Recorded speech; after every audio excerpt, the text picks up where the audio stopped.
what's this? What's happening? What's going on? Welcome to MsMojo, and today we're counting down our picks for the top 10 Will and Grace running gags. Sometimes you just don't realize how much you might miss something until it's almost gone.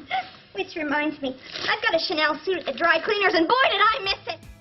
Before we begin, we publish new content every day, so be sure to subscribe to our channel and ring the bell to get notified about our latest videos. For this list, we're looking at the most hilarious and meme-inducing jokes that crop up regularly in this iconic series, including its 2017 revival. Number 10. Karen and Smitty. Karen spends a lot of time in bars, and surprisingly, they're all tended by the same barkeep Smitty. Sweet, perpetually depressing Smitty always knows just what to say to perk Karen right up when she's feeling blue. I had a sister, but when the tornado came, we'd already boarded up the cellar door.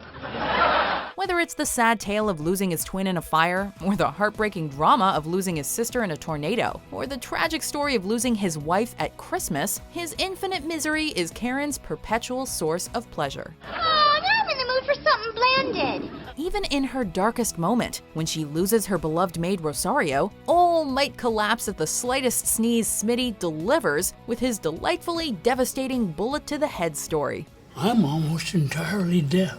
Oh, Smitty, you always know just what to say. Number 9. Grace's terrible singing.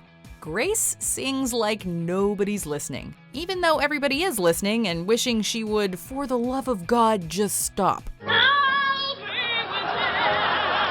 There are no words to describe her high-pitched and off-key belting, but Sandra Bernhardt comes awfully close. Sweetie, if I wanted your sound in the show, I'd strangle a couple of cats. Grace takes the slightest tickle of the ivories as an open invitation to break out into song, even when she's swiftly told to stop after the first ear-bleeding note.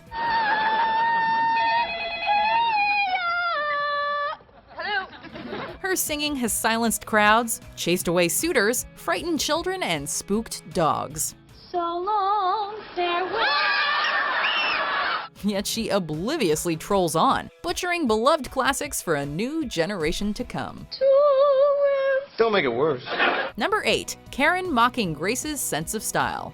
If Karen were the fashion police, she would arrest Grace on a daily basis. She digs into Grace's duds like there's no tomorrow, even though there is a tomorrow and Karen is sure that Grace will look frumpy then too. Okay, Grace, buy yourself a little ugly for work tomorrow. I'll be on the roof. If Grace's clothes are too loud, Karen will silence them with a single zinger. Too frilly, she'll ruffle feathers with her snarky comments. You know that I panic in small spaces. Oh, yeah? Then you might want to rethink those knit pants you're wearing on Monday. What is it about Grace that makes her unable to pull off one unobjectionable ensemble? Perhaps it's where she shops. If you expect me to shop out of a bin with a bunch of mall-walking blue hairs and I Love Grandma t-shirts, then you gotta know. Whatever it is, no dress, shirt, boots, or hat from the rabbit hole will go unsassed by the sassy socialite. Number 7. Just Jack. This man of many wacky antics finds the perfect outlet in his one-man, one-night-only show, Just Jack. Me, a piano, and a spotlight. I'm calling it Just Jack.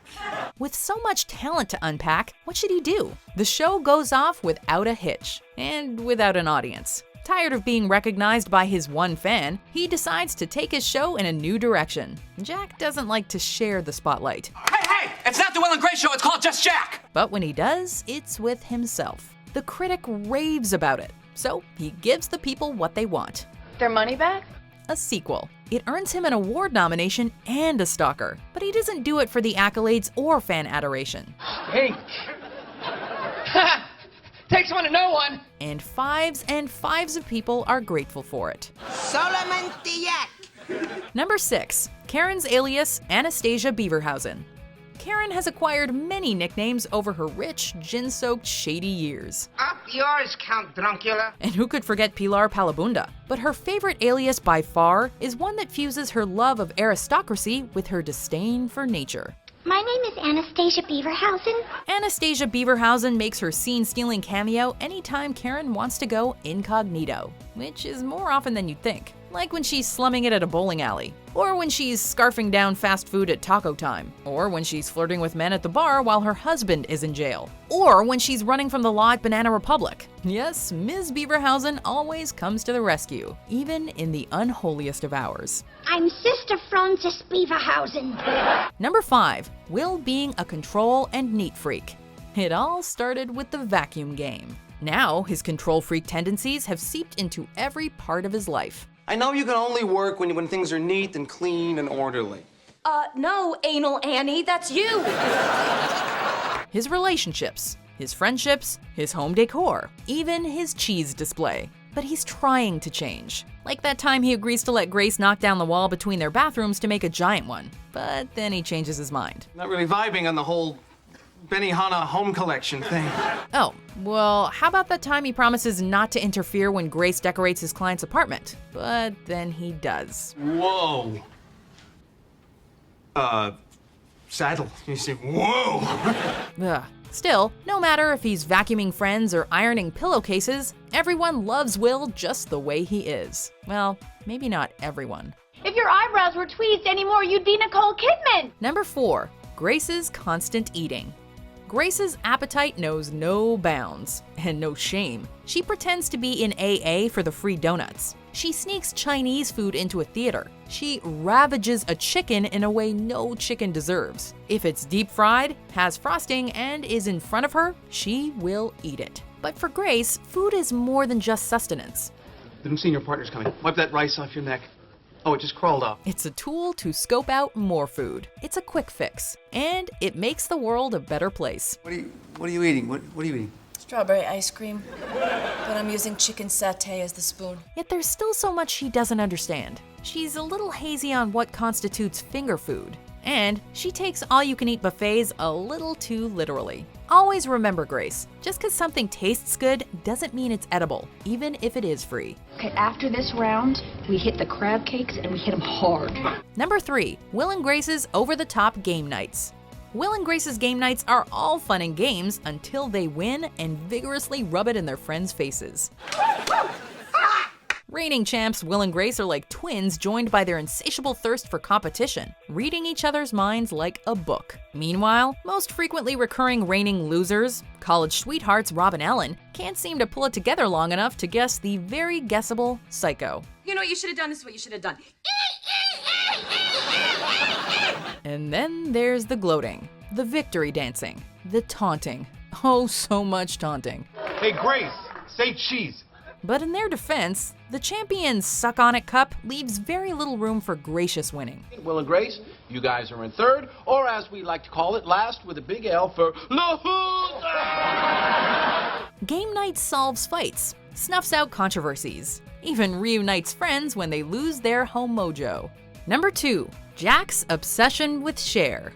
Jack idolizes Cher. We're routinely reminded of this by him breaking out into over-the-top Cher impersonations. If I could turn back time, if I could find a war. He's seen Cher in concert 27 times. He made a film documenting her life between her 3rd and 4th farewell tours. He's gifted himself a Cher doll for Will's birthday, which he carries with him everywhere he goes. But when he finally does meet the pop diva, he simply cannot believe it. You know, dude, it is a little weird that you're talking to my doll.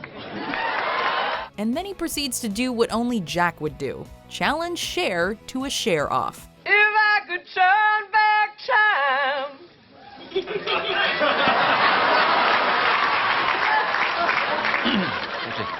If I could turn back time. Even in the face of extremely mild adversity, his unnatural love of Cher never wavers. So it's only fitting that she returns to convince him not to quit showbiz.